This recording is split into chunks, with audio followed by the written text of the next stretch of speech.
Demand में तीन चीजों पे ध्यान देना है, desire to buy, ability to buy, willingness to buy. तीनों में टिक होगा ना तभी डिमांड है। डिजायर टू बाय, मेरा खरीदने का मन है, मेरा एक लैम्बोर्गिनी एवेंटाडोर खरीदने का मन है। क्या तुम्हारा एबिलिटी टू पे है? नहीं, पैसा तो नहीं है, तो वो डिमांड नहीं है। तो भैया इस मतलब इसका क्या मतलब है, ये हम लोग तीनों पे टिक क्यों ढूंढते हैं? तुम ऐसे समझो कि तुम एक नेशनल एजेंसी में गया, नेशनल एजेंसी मतलब सेंट्रल गवर्नमेंट सर्वे रिपोर्ट्स बनाता है, ठीक है। अभी मानो फॉर एग्जांपल जो प्रेजेंट सरकार है वो बोलेगा ना कि पुराना सरकार में ऐसा था और आज ऐसा है, तो उसके लिए एक है ISO, इंडियन स्टैटिस्टिकल ऑर्गेनाइजेशन, उसमें हम लोग जैसे लोग बैठते हैं और हम लोग से बोला जाएगा कि तुम क्यूमुलेटिव डिमांड मार्केट से ढूंढ के लाओ, तो हम लोग अपने अंडर और लोगों को अपॉइंट कर रहे हैं और उनको समझा देंगे कि भाई तीनों में टिक है, उसका खरीदने का मन है वो प्रोडक्ट, वो एबिलिटी है और विलिंगनेस है। तुम एक नया प्रोडक्ट लॉन्च कर रहा है, तुम सैमसंग में गया, तुम सैमसंग के फोन लॉन्च कर रहे हो जो कि अराउंड 40,000 है, तो फोन लॉन्च करने से पहले तुम सर्वे करवाएगा ना कि पब्लिक वो फोन खरीदेगा कि नहीं। तो कैसे सर्वे होगा? डिजायर टू बाई होगा इस फोन का, हाँ होगा, एबिलिटी टू पे होगा, हाँ होगा, विलिंगनेस टू पे होगा, हाँ होगा, तब हम फोरकास्ट कर पाएंगे कि डिमांड क्या है। क्लियर? डिटर्मिनेंट्स यानी कि वो फैक्टर्स जो डिमांड को अफेक्ट करते हैं। प्राइस इनवर्सली अफेक्ट करता है, किसी भी सामान का प्राइस बढ़ेगा तो उसका डिमांड घटेगा and vice versa. Price of related commodities दो टाइप के होते हैं, कॉम्प्लीमेंट्री एंड कॉम्प्लीमेंट्री। क्या होता है? जो साथ में यूज हो, जैसे कि कार, पेट्रोल, पेन, इंक साथ में यूज होता है ना। ओके, तो इसमें कैसा रिश्ता होता है? सोचो ना, पेट्रोल का दाम बढ़ेगा, तुम गाड़ी खरीदेगा नया। पेट्रोल का दाम गिर गया, तुम क्या सोचेगा? बाइक से जाते हैं, अच्छा पेट्रोल कार से जाए, इज्जत बढ़ेगा, राइट। तो इनवर्स रिश्ता है। What is substitute good? जो बदले में यूज हो, कंपीटिंग गुड्स, राइट। टी और कॉफी में कंपटीशन चलता है, रियलमी और शॉमी में कंपटीशन चलता है। शॉमी का रेट बढ़ा, रियलमी कैसे मार्केट में आया, किसी को याद है? रियलमी का नाम आज से 5 साल पहले नहीं था इतना। क्या हुआ? शॉमी एक मार्केट में आया। जब तुम लोग अगर कभी मोबाइल फोन का मार्केट को उठा के देखेगा तो बहुत जबरदस्त हिस्ट्री रहा। सबसे पहले कौन कौन सा फोन चलता था?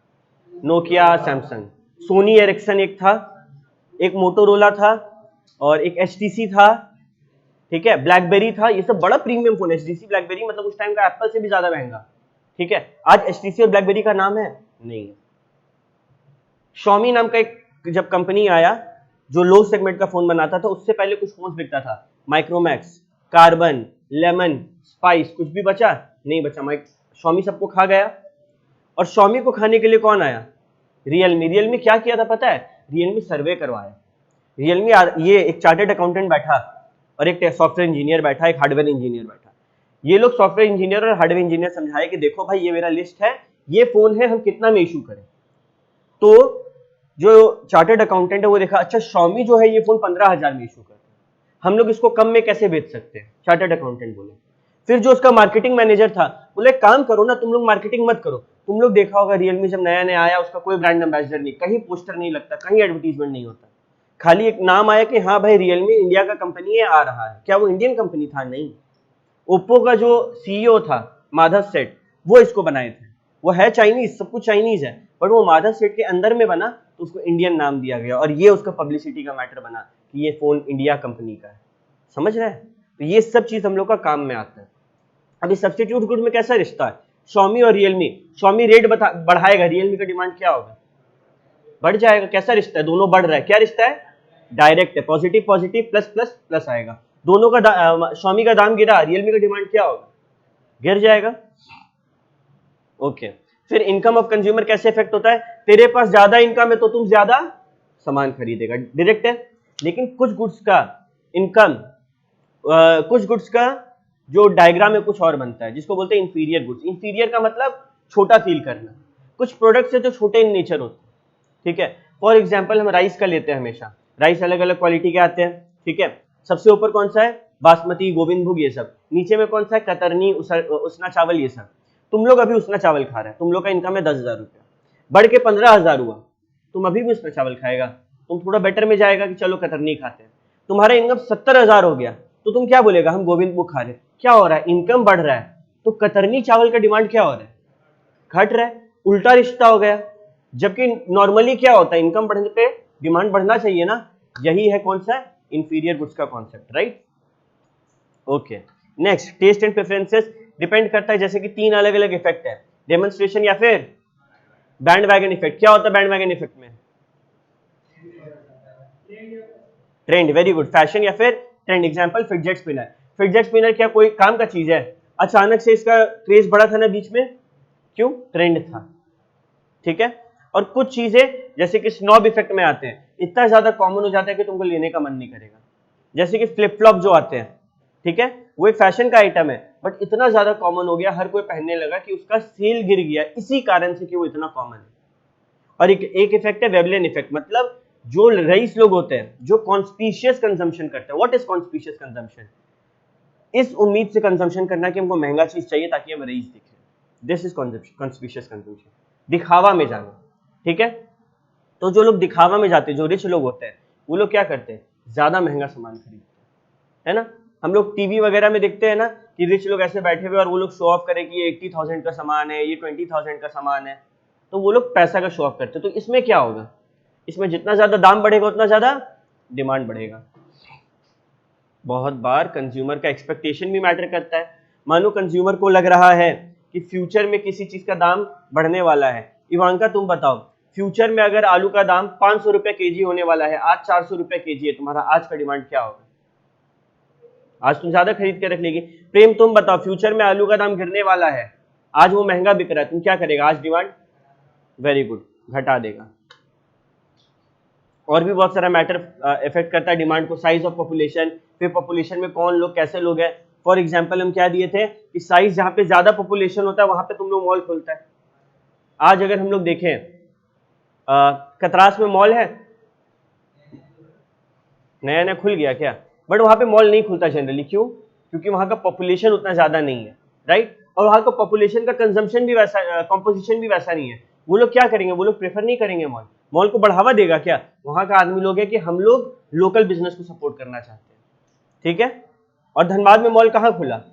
जो थोड़ा पॉश इलाका अपना, धैया साइड, बिग बाजार साइड, वो सब जगह क्यों खुला? क्योंकि वहां का लोकेलिटी वैसा, सब फ्लैट में रहते हैं, वहां पे ज्यादा शॉप्स नहीं है, तो वहां पे मॉल काम आएगा। तो ये चीज बिग बाजार का जो मैनेजर, उसको देखना पड़ता है कि हम कहाँ खोलेंगे। ऐसे ही नहीं जहां मन वहां खड़ा कर दे, जमीन मिल गया तो बिग बाजार खड़ा कर दो।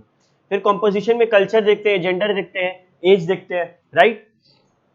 अच्छा, लेवल ऑफ नेशनल इनकम भी बहुत मैटर करता है। इंडिया का नेशनल इनकम बहुत ज्यादा है, लेकिन दिक्कत कहाँ है? उसका डिस्ट्रीब्यूशन में। रईस और रईस हो रहा है, गरीब और गरीब हो रहा है। चलो अब थोड़ा बहुत वो मेकअप हो रहा है because of social media. Social media एक ओपन प्लेटफॉर्म हो गया जिसमें तुमको ज्यादा इन्वेस्टमेंट नहीं करना पड़ता और अच्छा रिटर्न दे रहा है। बट अल्टीमेटली देखा जाए तो आज भी डिस्ट्रीब्यूशन गड़बड़ है। सबसे अच्छा डिस्ट्रीब्यूशन कहाँ पे देखा जाए तो जो रिच कंट्री है, यूएसए। यूएसए में तुमको बहुत कम गरीब लोग मिलेंगे, ठीक है, ओके। अगला, कंज्यूमर का क्रेडिट फैसिलिटी। क्रेडिट फैसिलिटी मतलब उधार देने का क्षमता। अगर बैंक कम इंटरेस्ट में लोन देगा तो डिमांड क्या होगा? बढ़ जाएगा। तुमको मानो होम इंटरेस्ट 0% लोन पे मिल रहा है, तुम तुरंत जाके लोगे। और तुम पैसा लेके क्या घर में बैंक में रखेगा? नहीं, तुम तुरंत लगाएगा आदमी लोग को घर बनाओ। तो घर बनाने के लिए सीमेंट, कंस्ट्रक्ट, आर्किटेक्चर, 10 तरीके का चीज लगेगा, तो वो डिमांड बढ़ा ना। और अगर कंज्यूमर का क्रेडिट फैसिलिटी यानी कि उधार देने का जो रेट है वो बढ़ा दिया जाए, तब उल्टा होगा, डिमांड घट जाएगा। एक हम लोग कॉन्सेप्ट सीखे थे क्या? Ceteris, what is ceteris paribus? Other things remaining constant. इसका क्या कहना है कि जब तुम प्राइस ऑफ द कमोडिटी का बात कर रहा है तो तुम बीच में आलतू फालतू मत बोलो। फॉर एग्जांपल हम बात किए टी कॉफी, हम बोले कि टी का प्राइस बढ़ेगा तो कॉफी का डिमांड बढ़ेगा। अचानक से वो बच्चा बोलता है भैया लेकिन मेरे को तो टी ही पसंद है।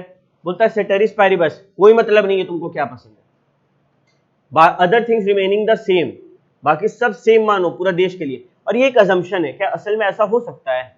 नहीं, बट ये एक अजम्पशन रखना पड़ता है for the purpose of study, okay. आगे बढ़ते हैं। Demand function. फंक्शन कौन सा सब्जेक्ट का चैप्टर है तुम लोग का?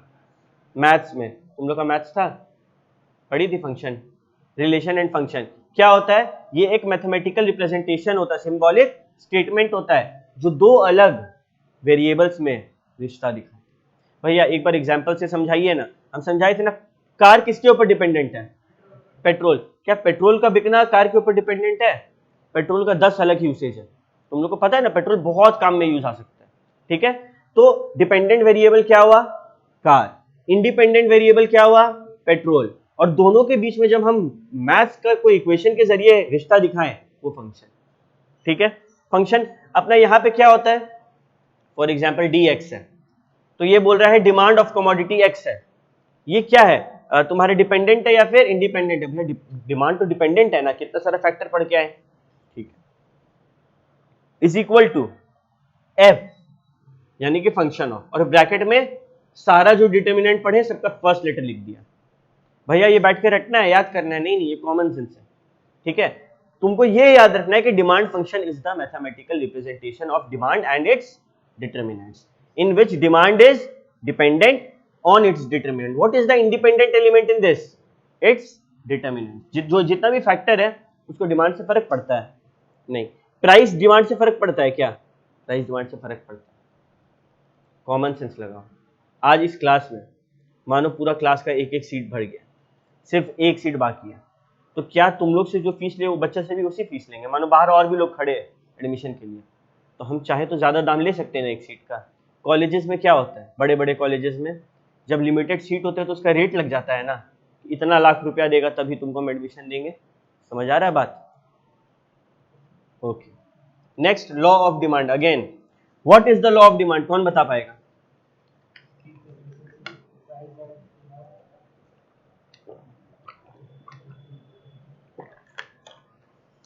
It is the relationship between price and quantity demanded over a period.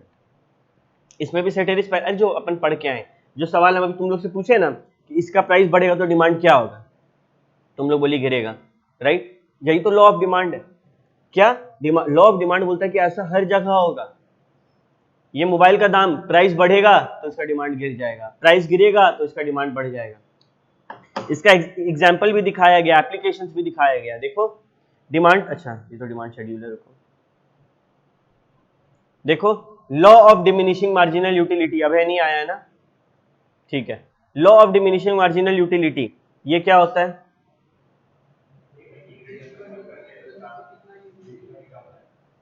What is utility? एक, वेरी गुड, एक सामान का जो वांट सेटिस्फाइंग पावर होता है उसको उसका यूटिलिटी बोलते हैं।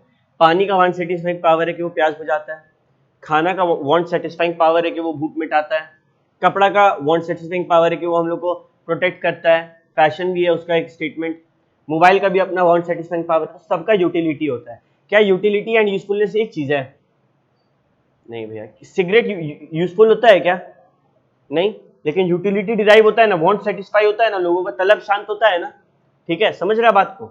ओके, तो law of diminishing marginal utility क्या बोलता है? बोलता है कि देखो भैया, तुम जब किसी चीज का कंजम्पशन को बढ़ाते जाएगा, एक टाइम आएगा कि तुमको वो चीज चाहिए नहीं होगा। एग्जाम्पल दिए थे ना कि तुमको भूख लग रहा है, हम एक समोसा दिए, तुम बोले कि हाँ भाई मेरे को 10 में 10 मजा आया, तुमको रेट करने बोला आउट ऑफ 10, तुम कितना सेटिस्फाई हुए? तुम बोला 10 आउट ऑफ 10। एक और दिए, पहले जैसा सेटिस्फैक्शन तो नहीं होगा, तुम बोला 10 आउट ऑफ 8। एक और दिए, 3 समोसा खा रहे तुम, तीसरा है ये, अब 10 आउट ऑफ 3। जब चौथा देंगे 10 आउट ऑफ 0 की मत दो, एक और दिए, तुम हॉस्पिटल पहुंच जाएगा ना, माइनस में चल गया ना यूटिलिटी। समझ रहा है? Law of diminishing marginal utility, जब तुम किसी चीज को कंज्यूम करते जाता है, ऐसा नहीं होता है कि उससे मिलने वाला यूटिलिटी बढ़ते जाए। ठीक है, लेकिन इसका भी एक्सेप्शन होता है, कहीं कहीं पे कुछ चीजों को जितना ज्यादा करे उतना कम लगता है, जिससे तुम लोग एडिक्टेड होता है। एग्जाम्पल पबजी, पबजी ऐसा होता है कि बहुत ज्यादा खेल लिया आज छोड़ देते? नहीं। रील्स, रील्स में क्या होता है, अंगूठा एक बार शुरू हुआ तो बस घिसते जाता है जब तक बैटरी वार्निंग ना दे दे हम लोग को। तो ये सब क्या है? Law of diminishing marginal utility का एक्सेप्शन है। अच्छा, पता है तुम लोग को अश्नीर ग्रोवर कौन है? सब जानता है, शार्क टैंक सब देखा है। ठीक है, वो एक बात बोले थे जो काफी ज्यादा सही बात है कि असली प्रोडक्ट मार्केट का, देखो अभी एक टाइम के बाद ना तुम लोग सिर्फ बिजनेस वर्ल्ड में डील करने वाले हैं, तो तुम लोग को समझना होगा कि हम लोग, मानो तुमको किसी कंपनी का प्रोडक्ट हेड बनाया गया है कि तुम नया प्रोडक्ट इनोवेट करो, तुम्हारा एक डिपार्टमेंट है रिसर्च एंड डिपार्टमेंट, उसको दो, वो उसके ऊपर रिसर्च करके तुमको बताएगा। और मालूम सबसे ज्यादा कौन सा प्रोडक्ट पे मेहनत किया जा रहा है जो लोगों को एडिक्शन कॉज करे? खाना नहीं, मोबाइल, दारू, यस सही बात है। शराब, टोबैको, जो लोगों के दिमाग में डोपामिन रिलीज करे, जिसका एडिक्शन है उसका सेल होगा, जैसे लॉ ऑफ डिमांड लगेगा क्या उसके ऊपर? नहीं लगेगा। महंगा होगा फिर भी बिकेगा। ठीक है, अभी बात को समझो, हम पूरा कहानी समझाए ना तुम लोग को। इसका दाम, इस पेन का दाम 50 रुपया है मान लो, ठीक है। अगर 50 रुपया से इसका रेट बढ़ के 100 रुपया हुआ, तुम लोग का डिमांड क्या होगा? गिर जाएगा। अगर 50 रुपए से घट के इसका रेट 25 रुपया हुआ, तुम लोग का डिमांड क्या होगा? ये जो सवाल हम बोले, इसको टेबल में भी दिखा सकते हैं। देखो, दाम 5 से 4 हो गया, 4 से 3 हो गया, 3 से 6 हो गया। देखो, प्राइस बढ़ा तो डिमांड क्या हो रहा है? सॉरी, प्राइस घटा तो डिमांड क्या हुआ? बढ़ गया, है ना। प्राइस बढ़ा तो डिमांड क्या हुआ? जब ये जो हम लोग बात की है लॉ ऑफ डिमांड के बारे में, इसको एक टेबल में दिखाए, इसको बोलते हैं demand schedule. What is a demand schedule? Demand schedule is a tabular representation of combination of different price and quantities demanded. अच्छा, अब रियल मार्केट में क्या होता है? रियल मार्केट में मानो हम एक जन से पूछे कि भाई प्रणय, तुम बताओ तुम इतना कितना रुपए में क्या खरीदेगा? ठीक है, फिर हम बोले क्या नाम है वो तेरा? शुभम। शुभम, तुम बताओ तुम कितना में क्या खरीदेगा? फिर हम बोले ओम, तुम बताओ तुम कितना में क्या खरीदेगा? समझ रहे हैं? और फिर सबका सम कर लिए तो हमको मार्केट का पूरा ज्ञान हो गया। और इसी को तो बोलते हैं मार्केट डिमांड शेड्यूल। अलग अलग इंडिविजुअल से पूछो, लास्ट में सबको ऐड करके दिखा दो। ठीक है, डिमांड शेड्यूल का जब हम लोग ग्राफ बनाए, हम लोग नोटिस किए वो डाउनवर्ड स्लोपिंग। वो क्या है? Downward sloping. तो मेरे दिल में एक सवाल आया, वो डाउनवर्ड स्लोपिंग क्यों है? तो उसका अलग अलग रीजन है। सबसे पहले प्राइस और डिमांड में कैसा रिश्ता है? इनवर्स, उल्टा है। तो जब भी कहीं किसी दो चीज में इनवर्स रिश्ता होता है ना, वो डाउनवर्ड स्लोपिंग होता है। दूसरा, डाउनवर्ड स्लोपिंग सुन के अच्छा लगता है या बुरा लगता है? बुरा लगता है ना। तुम सोचो ना, तेरा अगर पैसा का ग्राफ है और वो गिरता हुआ दिख रहा है, या फिर तुम बचपन से लेकर आज तक जितना पढ़ाई किया वो गिरता हुआ दिख रहा है, बुरा लगेगा ना। तो नेगेटिव लग रहा है ना। जब नेगेटिव रिश्ता होता है तब डिमांड होता है, डिमांड शेड्यूल में वो डिमांड कर्व होता है। यहाँ पे नेगेटिव रिश्ता है ना, एक बढ़ रहा है दूसरा घट रहा है। देखो, प्राइस बढ़ा तो डिमांड घटा, सॉरी उल्टा बोल दिया, प्राइस घटा तो डिमांड बढ़ा, प्राइस बढ़ा तो डिमांड घटा। माइनस प्लस क्या होता है? हम तुम लोग को दिखाए थे ना, देखो, माइनस प्लस माइनस होगा, प्लस माइनस माइनस होगा। इधर केसेस आंसर नेगेटिव आएगा, और जब आंसर नेगेटिव आए तब रिश्ता इनवर्स है और डाउनवर्ड स्लोपिंग होता है। क्लियर है? ओके। इसके बाद हम लोग आज स्टार्ट कर रहे हैं exception of law of demand. ठीक है, exception of law of demand जो है, ये अपने में एक बहुत भारी और बहुत इंपॉर्टेंट टॉपिक है। तो सबको अपना दिमाग खोल के बैठना, जितना हो सके उतना ग्रास्प कर लेना। ठीक है,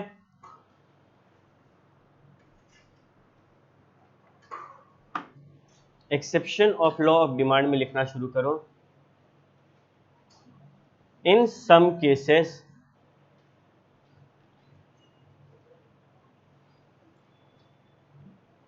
law of demand is not applicable. In some cases, law of demand is not applicable. That is, we do not see an inverse relationship.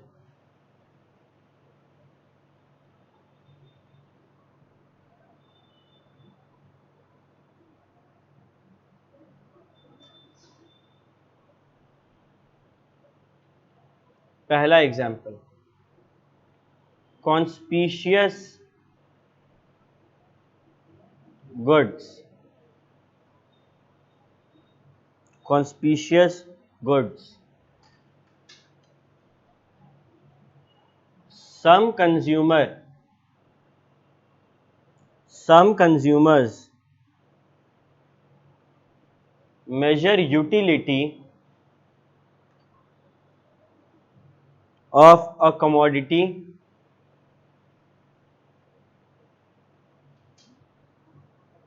Bye it's price.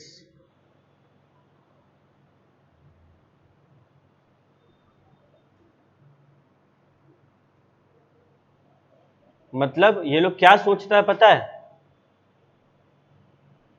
जितना महंगा उतना अच्छा।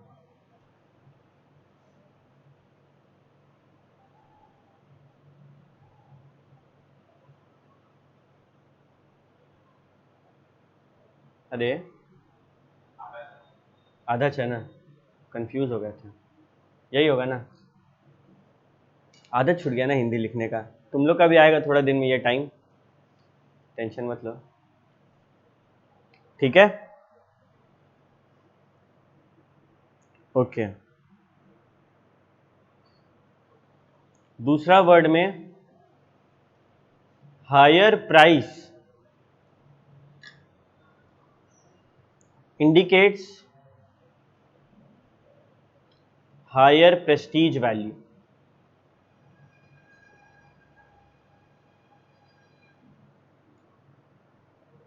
And vice versa.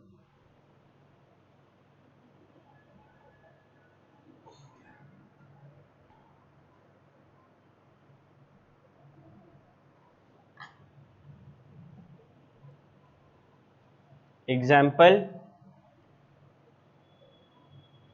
iPhones for celebrities, iPhone for celeb,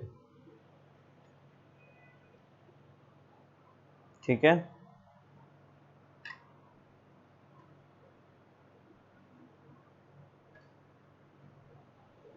A rise in price would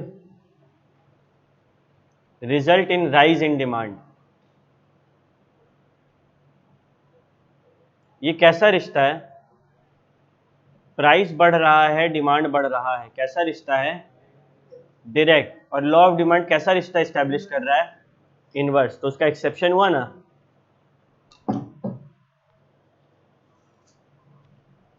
तुम लोग कोई भी अच्छा established celebrity को देख लो, सबसे पहले तो किसी का हाथ में तुमको एंड्रॉयड फोन दिखेगा नहीं, वो लोग के हाथ में क्या दिखता है, 3 कैमरा वाला आईफोन। जब 2 कैमरा वाला लेटेस्ट था, उनका हाथ में 2 कैमरा वाला था, फॉर एग्जांपल आईफोन 12 उनका हाथ में, अचानक से आईफोन 13 आ गया। अब ये वाला फोन को ये लोग दे देंगे किसी को और नया फोन लेंगे, ये फोन खराब चलता था नहीं, फिर भी ये किसी और को देंगे और नया फोन लेंगे, क्यों, क्योंकि वो ज्यादा महंगा है, और कोई रीजन है, ये फोन जब खराब नहीं हुआ तो हम इसको चेंज क्यों कर रहे हैं, कॉन्स्पिशियस गुड्स है वो, कॉन्स्पिशियस कंजम्पशन है वहां पे, रईस दिखने का चक्कर में, स्टेटस अपील के चक्कर में ये चीज होती है। सिमिलरली इन डायमंड, ठीक है, जितना ज्यादा महंगा होता है उतना ज्यादा उसका सेल होता है, राइट, ठीक है। सेकंड, गिफन गुड्स, किसी को पता है गिफन गुड्स क्या होता है, फालतू,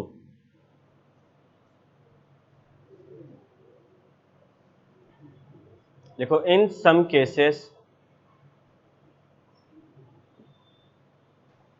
demand for a commodity falls when its price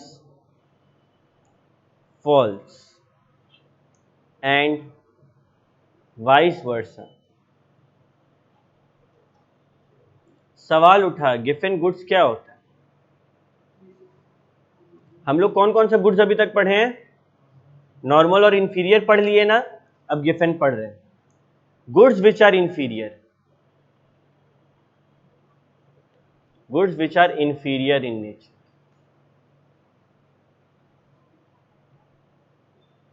ठीक है, with no close substitutes easily available, substitutes easily available and which occupy a substantial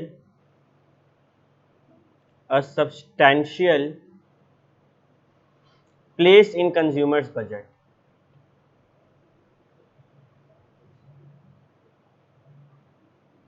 A substantial place in consumers budget.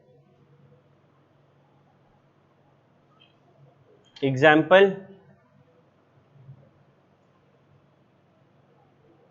bread.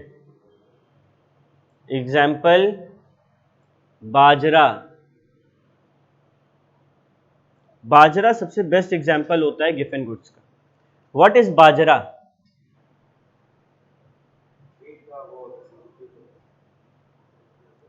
Sort of कह सकते हैं, ठीक है. एक वो भजन भी है ना, बाजरे की रोटी खा ले शाम वाला. तो व्हाट इज बाजरा? उसी से दिमाग आया तेरा कि वीट का सब्स्टिट्यूट होता है. बेसिकली बाजरा इज क्रॉप्स, जो बोलते हैं ना अन्न. It is a type of crop. क्या बाजरा बहुत अच्छा प्रोडक्ट है? ना. तुम लोगों के घर में बाजरा का रोटी बनता है कि गेहूं का रोटी बनता है? गेहूं. कोई बोलेगा आटा, तो गेहूं आटा को पीस के ही बनाया जाता है, ठीक है. आटा को मतलब गेहूं को पीस के आटा बनता है, राइट. तो bajra is a low quality product. मानो बाजरा 10 रुपए किलो मिल रहा है और अचानक से उसका रेट 7 रुपए किलो हो गया. तो हम लोग जो मिडिल क्लास लोग हैं, हम लोग क्या सोचेंगे कि यार बाजरा कुछ ज्यादा ही सस्ता नहीं मिल रहा है, कुछ ज्यादा ही खराब क्वालिटी नहीं हो रहा है इसका, और हम लोग क्या करेंगे? 12 रुपये वाला आटा प्रेफर करेंगे कि नहीं यार बाजरा इतना कम दाम में मिल रहा है, इसका क्वालिटी खराब है, ये इंफीरियर है, इसको पुअर लोग खाते हैं. जो लोग खाना अफोर्ड कर मुश्किल से कर पाते हैं वो लोग बाजरा प्रेफर करते हैं. ये सोच है लोगों का इंफीरियर गुड्स गिफन गुड्स को लेकर. तो समझ में आया गिफन गुड्स क्या होता है? वो इंफीरियर इन नेचर होता है, ठीक है. और जैसे उसका दाम गिरेगा उसका डिमांड भी गिरने लगता है. ओके, ठीक है. अगला, और ये बड़ा ही इंटरेस्टिंग है.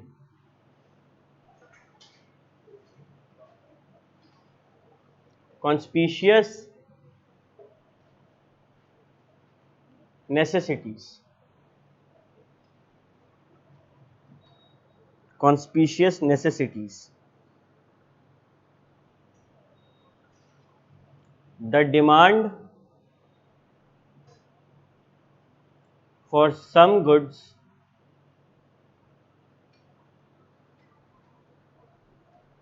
is guided by the demonstration effect.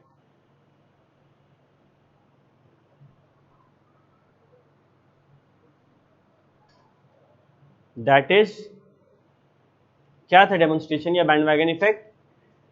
Fashion, ठीक है. दैट इज फैशन और सोशल नीड. एग्जाम्पल हमको बताना. एक होता है जरूरत, एक होता है आराम, एक होता है लग्जरी, राइट. टीवी क्या है? आराम है, वो कॉन्स्पिशियस नेसेसिटी हो गया. कॉन्स्पिशियस मतलब है रईस दिखने वाला चीज, और वो नेसेसिटी में आता है. क्या कोई गरीब आदमी जो मजदूरी करके खाना खाता है वो टीवी खरीदेगा? नहीं. लेकिन एक मिडिल क्लास आदमी ईएमआई पे ही सही टीवी जरूर खरीदेगा. फ्रिज आराम है, जरूरत नहीं है, आप सुराही में पानी ठंडा रख सकते हो, राइट. लेकिन फिर भी लोग फ्रिज खरीदते हैं. और मिडिल क्लास फैमिली ये कॉन्स्पिशियस नेसेसिटी वाला जाल में फंसता है, ठीक है. तो ये सब एग्जांपल हुआ कॉन्स्पिशियस नेसेसिटीज का. ये क्या जरूरत असल में है? नहीं, बट ऐसा सोसाइटी बन गया ना कि अब इसका जरूरत पड़ रहा है. तुम सोचो, तुम किसी दोस्त का घर गया, उसका घर में फ्रिज नहीं है या फिर उसका घर में टीवी नहीं है, तो तुमको ऑड लगेगा कि अरे इसका घर में फ्रिज या टीवी नहीं है. किसी दोस्त का घर गया, उसका घर में गद्दा नहीं है, वो खटिया पे सोता है. खटिया पे भी लोग सोता है आज भी, लेकिन और लग रहा है ना हम लोग को सुनने में ये बात। ओके, अगला, ये सब क्या है? यहाँ पे लॉ ऑफ डिमांड नहीं लग रहा है। तुम देख लो ना, अगर टीवी का दाम बढ़ रहा है, जो कि हो रहा है, क्या उसका प्राइस पे कोई असर आ रहा है? पहले आता था डब्बा वाला टीवी, बीच में उसका रेट 4-5 हजार हुआ, फिर आया एलसीडी, अब आता है एलईडी, ओलेड, 3D, 4K, सब आ रहा है ना। तो इसका रेट बढ़ रहा है, क्या इसका डिमांड में हम लोग फॉल देखें आज तक? नहीं। मोबाइल फोन भी उसी का एग्जाम्पल हो गया। मोबाइल फोन पहले के टाइम पे नोकिया 3310 कितना में आता? 3-4 हजार में आता, और वो भी कौन ले रहा है? जो लोग रिच है। और आज नोकिया 3310 कौन लेगा? पुअर भी नहीं लेगा, बोलेगा हम जियो फोन ले लेंगे, ठीक है उसमें कैमरा तो है कम से कम। समझा? क्लियर हो रहा है कॉन्सेप्ट? ये सब कॉन्स्पिशियस नेसेसिटी हो गया। क्या हो रहा है? ये सबका प्राइस बढ़ रहा है तो डिमांड गिर रहा है क्या? नहीं भैया, नहीं गिर रहा है, डिमांड तो बढ़ते जा रहा है। और ये लॉ ऑफ डिमांड के विपरीत गया ना, ऑपोजिट हुआ ना, एक्सेप्शन हुआ ना। Okay, next, future expectation about prices. Future expectations about prices.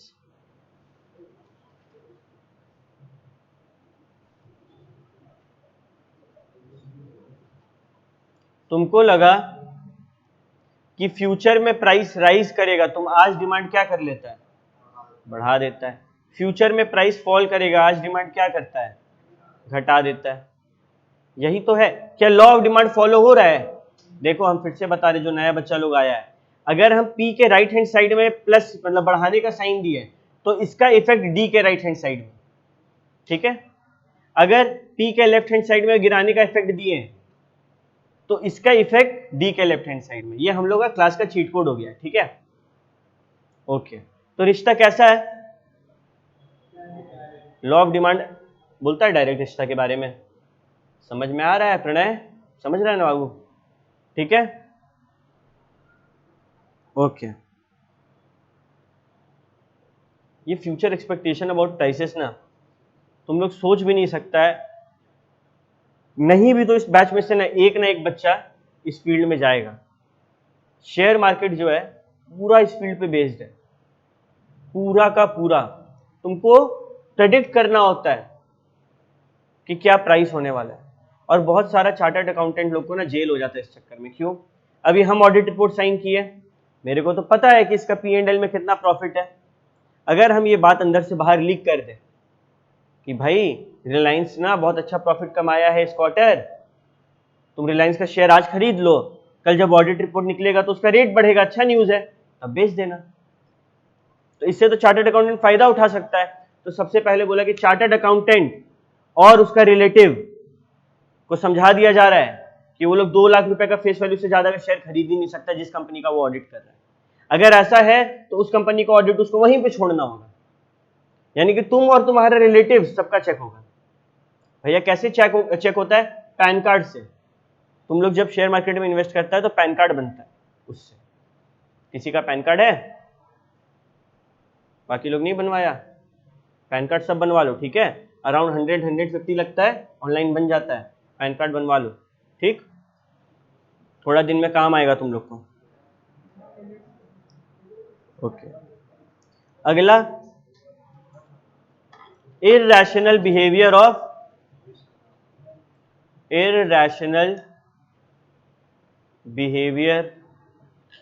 of consumer।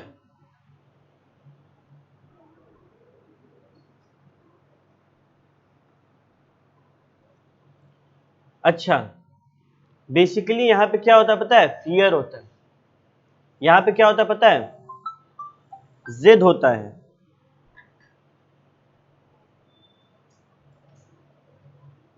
कुछ लोग ना बड़े अजीब होते हैं भैया, जैसे कि मानो एक मोबाइल, उसका दाम आज कितना है? 22 ना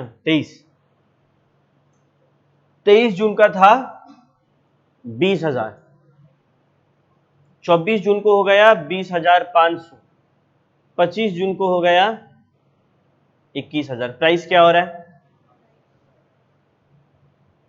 तुम लोग को वो मोबाइल खरीदना है, तुम लोग क्या करेंगे? जल्दी से जल्दी खरीदने खोजेगा ना, कि दाम तो बढ़ते जा रहे हैं, तो प्राइस भले ही राइज हो रहा है, तुम्हारा डिमांड फॉल हुआ क्या? लॉ ऑफ डिमांड पलट गया ना। बहुत लोग जिद्दी होता है, प्राइस राइज हुआ है लेकिन हमको तो यही लैपटॉप चाहिए, राइज प्राइस है, तुमको डिस्काउंट मिलेगा थोड़े दिन में, लेकिन वो महंगा खरीद लेता है, क्यों? जिद है। तो कभी कभी कंज्यूमर का बिहेवियर थोड़ा इरेशनल हो जाता है, समझ में नहीं आता है। ठीक है, अगला, डिमांड फॉर नेसेसरीज। अच्छा, हमको तुम लोग बता सकते हैं नेसेसिटीज क्या होता है? रोटी, कपड़ा, मकान,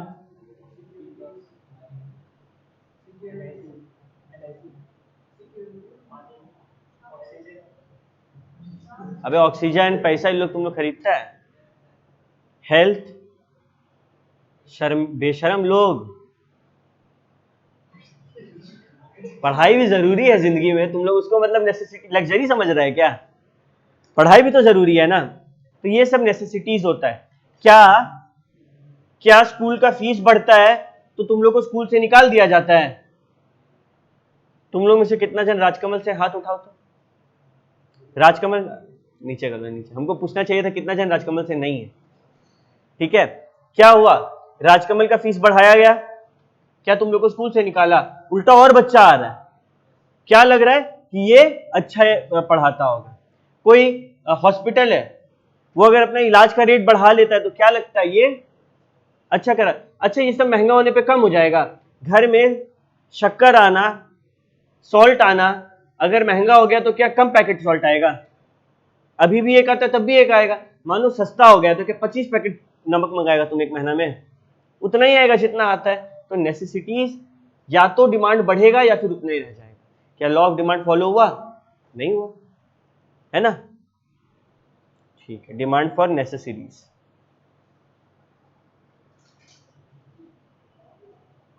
अगला, स्पेक्यूलेटिव गुड्स। स्पेक्यूलेटिव गुड्स,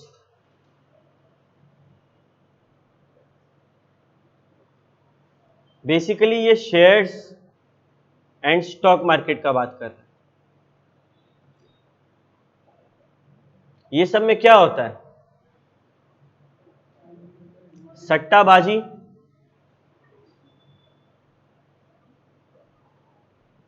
है ना। सट्टाबाजी मतलब तुम श्योर है क्या कि उस शेयर का दाम जितना तुम क्रेडिट किया उतना जाएगा? किसको किसको शेयर मार्केट का एक बेसिक आइडिया है? बाकी लोग क्या है, वो जी बिजनेस में कभी लाल लाल नीचे हरा ऊपर दिखता होगा बस, है ना। हम आज एक बेसिक आइडिया दे रहे हैं। शेयर मार्केट क्या होता है पता है? शेयर कैपिटल है, शेयर शेयर डिवेंचर पढ़े हम लोग अभी 12th में, क्या हुआ था? कैपिटल है, मेरे को 100 करोड़ का जरूरत है, हम कहां से लें? कोई एक आदमी 100 करोड़ देगा नहीं। हम क्या किए, 100 करोड़ का छोटा छोटा छोटा छोटा हिस्सा किए। मान लो 10-10 रुपए का एक पेपर बना दिए, और हमको, तुम 10 रुपया दिए, हम तुमको दिए, तुमको दिए, तुमको दिए, तुमको दिए, तुम लोगों को 10 रुपया दे रहे हैं, बदले में हम हिस्सा दे रहे हैं। अब तुम लोग मेरे को कैपिटल दिया है बिजनेस चलाने के लिए, तो तुम लोग वोट भी करेगा, इंपॉर्टेंट डिसीजन भी लेगा, मेरा प्रॉफिट होगा तो उसमें हिस्सा भी मिलेगा, जिसको क्या बोलते हैं, डिविडेंड। अच्छा, तुम लोग जो शेयर 10 रुपया में लिया ना, ये मार्केट में गया, और मार्केट में देखा गया कि इस कंपनी का शेयर हर कोई खरीदना चाह रहा है, तो उसका डिमांड बढ़ा। अब डिमांड बढ़ रहा है, शेयर तो लिमिटेड है, तो अब हम क्या करेंगे? डिमांड को गिराने के लिए प्राइस बढ़ा देंगे, तब ना इक्विलिब्रियम आएगा। तो हम प्राइस बढ़ा दिए, तो प्राइस बढ़ा ना। ये होता है शेयर मार्केट। कोई तुम्हारे कंपनी का बुरा न्यूज आया तो अचानक से लोग तुम्हारे कंपनी का शेयर खरीदना छोड़ देंगे, तो प्राइस क्या होने लगेगा? फॉल होने लगेगा। ये शेयर मार्केट है। शेयर मार्केट किस पे डिपेंड करता है? शेयर्स, सट्टाबाजी है, कुछ नहीं पता, अनसर्टेन है, अनसर्टेन है कि इसका क्या होना है। तो हम लोग क्या करते हैं? हम लोग परचेज व्हेन प्राइस राइजेस जब प्राइस बढ़ रहा होता है तभी परचेज करते हैं, और जैसे गिरता हुआ देखते हैं सेल्स व्हेन प्राइस फॉल्स, जैसे ही गिरता हुआ देखते हैं उसको बेचने लगते हैं। यानी कि प्राइस राइज हुआ तो डिमांड हाई हुआ, प्राइस फॉल हुआ तो डिमांड फॉल हुआ। क्या लॉ ऑफ ये डिमांड ये बता रहा है? उल्टा बता रहा है ना। तो एक्सेप्शन हुआ ये भी लॉ ऑफ डिमांड का। हम लोग 7 अलग अलग आइटम पढ़े जो कि एक्सेप्शन है। तुम लोग का कॉपी में, तुम लोग को हम 2 मिनट का टाइम दे रहे हैं, तुम लोग सारा पॉइंट्स खुद से एक बार देख लो और समझ लो कि दिमाग में आया कि नहीं। किसी भी पॉइंट में जरूरत होगा रिवीजन का तो हम कराएंगे।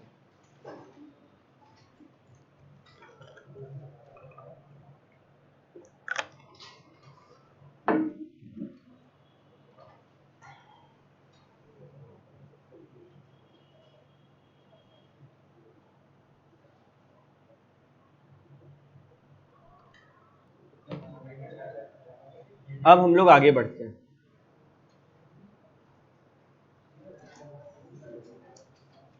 नेक्स्ट टॉपिक है एक्सपेंशन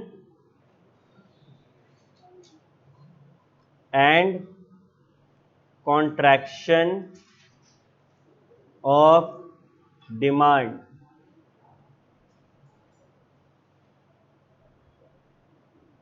नीचे ब्रैकेट में लिख दो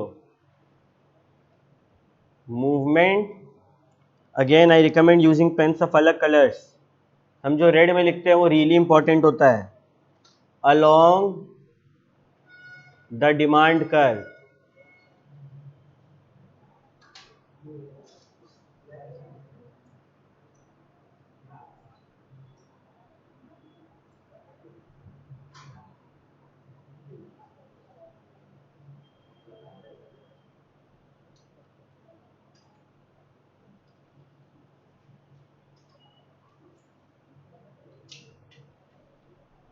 एक्सपेंशन कॉन्ट्रैक्शन।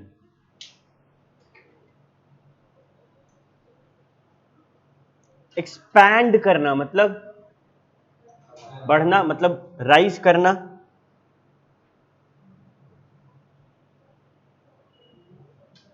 इसका कहने का मतलब है कि डिमांड राइजेस। डिमांड कब राइज करेगा? जब प्राइस फॉल होगा। कॉन्ट्रैक्शन मतलब सिकुड़ना। डिमांड फॉल कब करेगा? जब प्राइस राइज करेगा, राइट? ठीक है, यानी कि change in demand due to its price. Demand में अगर चेंज हो रहा है प्राइस के कारण तो उसको एक्सपेंशन और कॉन्ट्रैक्शन बोला जाता है। क्या डिमांड में चेंज सिर्फ प्राइस के कारण होगा? नहीं। मानो डिमांड में चेंज आया फैशन के कारण, तो भैया तो उसको अगर मानो फिडजेट स्पिनर प्राइस के कारण तो उसका रेट डिमांड नहीं बढ़ा था, फिडजेट स्पिनर एक्सपेंशन होगा क्या? वो इंक्रीज होगा। When there is, very important बात है, ध्यान से सुनना, when there is change in demand due to price, expansion अगर बढ़ रहा है तो, कॉन्ट्रैक्शन अगर घट रहा है तो। When there is change in demand due to any other reason other than price, तब उसी बढ़ने को इंक्रीज बोलेंगे और घटने को डिक्रीज बोलेंगे।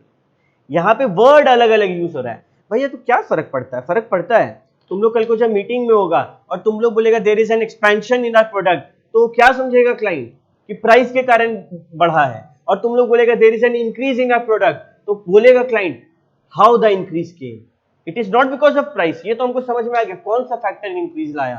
तो तुम बोलेगा कि वो सेलिब्रिटी या ये ब्रांड पहना था, उसके बाद से हम लोग का प्रोडक्ट ज्यादा हो रहा है, तो फिर क्या होगा? तो फिर हम लोग उस सेलिब्रिटी को अप्रोच करेंगे कि आप इसका ऐड करो। समझ रहे हैं ये छोटा सा अंतर कितना मैटर करता है प्रोफेशनल दुनिया में? ठीक है, तो change in demand due to its price.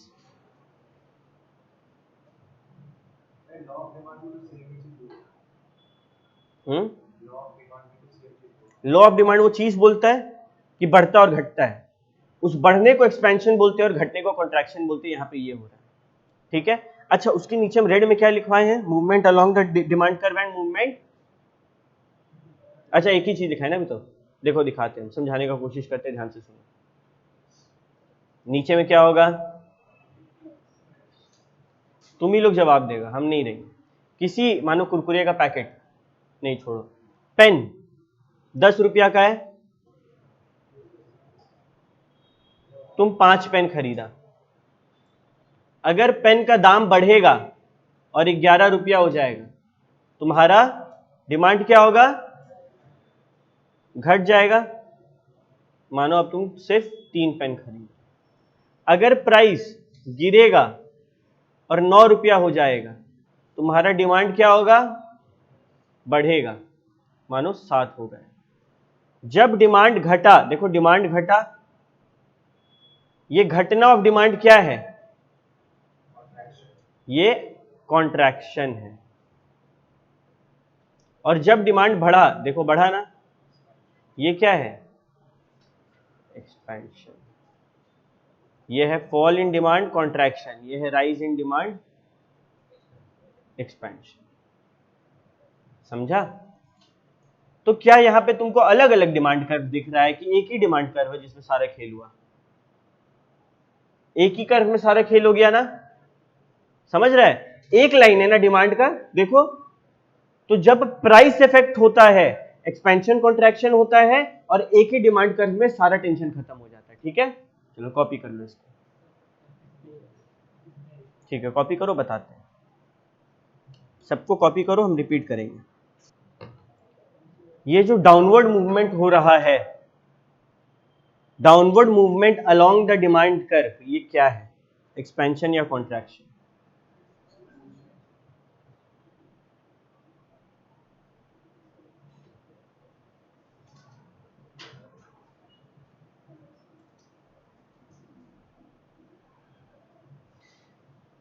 क्या है, क्या कर रहा है, बताओ आंसर, एक्सपेंशन। और जो upward movement along the demand curve है वो क्या है,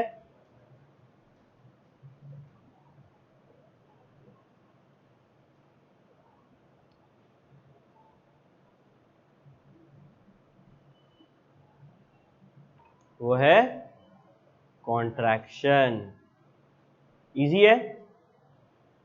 एक्सपेंशन क्या होता है, कॉन्ट्रैक्शन क्या होता है, change in demand due to price. अगर डिमांड बढ़ता है ड्यू टू प्राइस तो एक्सपेंशन, अगर डिमांड घटता है ड्यू टू प्राइस तो कॉन्ट्रैक्शन।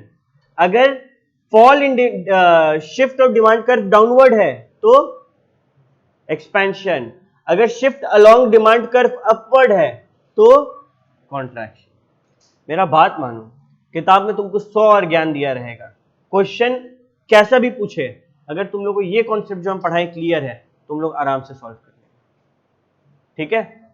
किताब तुम लोग देखेंगे ना, वहां पूरा खिचड़ी बना के रखा है, when OP false to OP1 तो ये होगा वो होगा, नहीं जाना वहां, सीधा दिमाग रखना है, सीधा कॉन्सेप्ट रखना है कि पेन का दाम 10 से 9 हुआ, मेरा डिमांड बढ़ेगा, पेन का दाम 10 से 11 हुआ, मेरा डिमांड घटेगा, डिमांड बढ़ा प्राइस के कारण, एक्सपेंशन, डिमांड में चेंज आया, डिमांड घटा प्राइस के कारण, कॉन्ट्रैक्शन, एक्सपेंशन के टाइम मेरा डिमांड कर्व का नीचे तरफ गिरता है, नया डॉट, और कॉन्ट्रैक्शन टाइम डिमांड कर्व का ऊपर तरफ जाता है, नया डॉट, बस, ठीक है। अच्छा, ये क्या था, एक्सपेंशन एंड कॉन्ट्रैक्शन। तो movement along the demand curve क्या होता है, क्लियर हुआ कि एक ही डिमांड कर्व में सारा खेल हो रहा है। अब हम आते हैं, लिखो इंक्रीज एंड, एक सेकंड रुकना, ये हम लोग का क्या था, कॉन्सेप्ट नंबर 8 है, जो नया आएगा 9 है ना, तो खाली ऊपर में कहीं लिख लो कॉन्सेप्ट नंबर 9 और कुछ मत लिखो, ठीक है, कॉन्सेप्ट नंबर 9।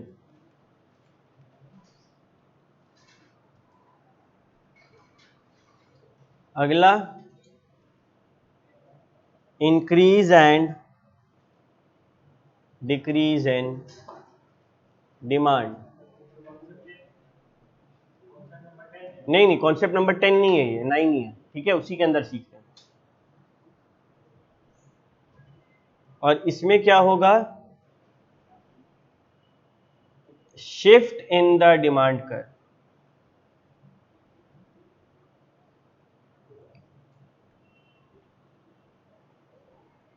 क्या होता है, चेंज इन डिमांड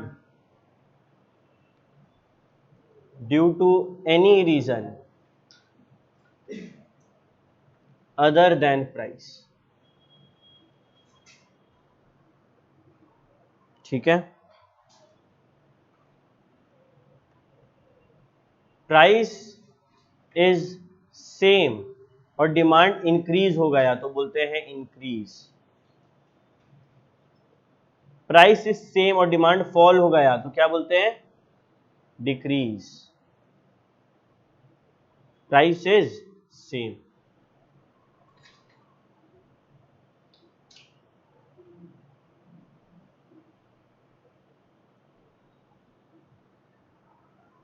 भैया एग्जाम्पल फिडजेट स्पिनर का लेते हैं। अच्छा, फिडजेट स्पिनर सब देख पता है ना क्या होता है, वो खिलौना आया था बीच में, घुर घुर करके खेलते रहते थे। मानो जब फिडजेट स्पिनर का दाम क्या था, 10 रुपया, 10 रुपया दाम था, तो जनरली वो साल भर में मानो 10 पीस बिकता था। ठीक है, अचानक से जब इसका क्रेज आया, दाम बदला नहीं, दाम उतना ही है, इसका डिमांड बढ़ गया, अचानक से साल में 20 पीस बिकने लगा। फिर डॉक्टर्स क्या बोला कि ज्यादा फिडजेट स्पिनर यूज करना सेहत के लिए हानिकारक है, तो डिमांड क्या हो गया, घट के 2 हो गया। डिमांड इंक्रीज हुआ, डिमांड डिक्रीज हुआ। ठीक है, हम लोग देखा जाए, अच्छा ये डिमांड कर्व है क्या, ये तो प्राइस है। डिमांड कर्व कैसा होता है, डाउनवर्ड स्लोपिंग होता है। तो जब प्राइस इंक्रीज हुआ, डिमांड कर्व ये था D0, case number 1, demand rises. ठीक है, डिमांड राइज किया, क्यों, क्योंकि फैशन, ड्यू टू फैशन। तो एक रुक जा, लिख मत पहले यहां पे ध्यान दे सकते। तो एक नया बनाना D1, केस 2, डिमांड फॉल किया, D0 falls due to health issue. तो क्या हो गया, लेफ्टवर्ड शिफ्ट हुआ ना D2। तो हम लोग सीख लिए भैया कि जब डिमांड इंक्रीज होगा तब right shift of demand curve, मतलब एक नया कर्व का जन्म हो रहा है ना, ऊपर नया कर्व का जन्म हुआ था, एक ही कर्व में सारा खेल हो रहा था, बट यहां पे डिमांड इंक्रीज होगा तो राइट शिफ्ट, और डिमांड डिक्रीज होगा तो अब लिख,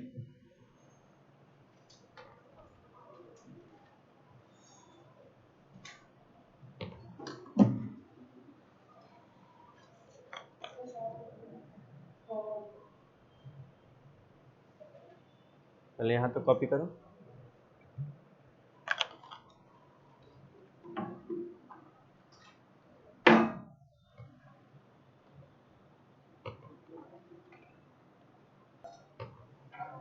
तो एक्सपेंशन एंड कॉन्ट्रैक्शन क्या था भैया, देखिए डिमांड दोनों में घट रहा बढ़ रहा, लेकिन अगर वो डिमांड का घटने बढ़ने का रीजन प्राइस है, उसको एक्सपेंशन कॉन्ट्रैक्शन का नाम देंगे। अगर प्राइस के गिरने के कारण डिमांड बढ़ रहा है तो एक्सपेंशन, जिसमें एक ही डिमांड कर्व पे नीचे गिरेगा। अगर प्राइस के बढ़ने के कारण डिमांड घट रहा है तो कॉन्ट्रैक्शन, जिसमें ऊपर जाएगा। इसमें क्या हो रहा है, shift along the demand curve, और shift of the demand curve कहां होता है, नया डिमांड कर्व कब बनता है, जब प्राइस सेम है and the change in demand is due to some other reason. अगर किसी और कारणवश डिमांड बढ़ा तो इंक्रीज, एक नया डिमांड कर्व बनाएंगे, और वो शिफ्ट किस तरफ होता है, राइट। अगर डिमांड घटा due to some other reason तो डिक्रीज, शिफ्ट किस तरफ होगा, इजी है। तो आज हम लोग क्लास यहाँ पे रोकते हैं, नेक्स्ट क्लास आगे बढ़ेंगे। तब तक के लिए सबको टाटा बाय बाय।